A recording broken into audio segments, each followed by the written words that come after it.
কি ভাবছেন ফুলকপির গায়ে জামা কাপড় খুলে নিয়ে কেন আপনাদের দেখাচ্ছি? অবাক হওয়ার কিছু নেই। আগের ভিডিওতেই আপনাদেরকে আমি ফুলকপির একটি দুর্দান্ত স্বাদের রেসিপি শেয়ার করেছি, আপনারা অবশ্যই সেটি চেক করুন। তবে মজার বিষয় হচ্ছে এই ফুলকপির পিছনে যে ডাঁটিটি রয়েছে এটা দিয়েও একটা দুর্দান্ত স্বাদের খুবই সহজ পদ্ধতিতে একটি রেসিপি তৈরি করা যেতে পারে। তবে চলুন আজ আপনাদের এটারই ভিডিও শেয়ার করছি। ফুলকপির গায়ের থেকে ফুলগুলোকে আলাদা করে নিয়ে আমি ডাঁটিটিকে ছুলে নিয়ে ভালো করে ধুয়ে নিলাম। এবার এটা আমি কুড়ুনি দিয়ে ভালো করে সমানভাবে কুড়িয়ে নিয়েছি। এবার মিক্সার জারের মধ্যে আমি দিয়ে নেব সেই কুড়িয়ে রাখা ডাঁটিগুলোকে। কুড়িয়ে রাখা ফুলকপির ডাঁটি পেস্ট হয়ে গেলে এবার আমি আবারও নিয়ে নেব কিছু রসুন, কটা কাঁচা লঙ্কা।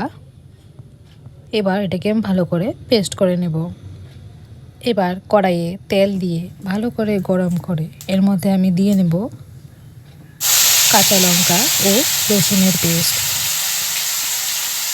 দিয়ে নেব 1 চামচ হলুদ গুঁড়ো, 1 চামচ কাশ্মীরি লঙ্কার গুঁড়ো, পরিমাণ মতো নুন। ভালো করে নেড়েচেড়ে এর মধ্যে আমি দিয়ে নেব ফুলকপির ডাঁটি পেস্ট করে রাখা পেস্টটি।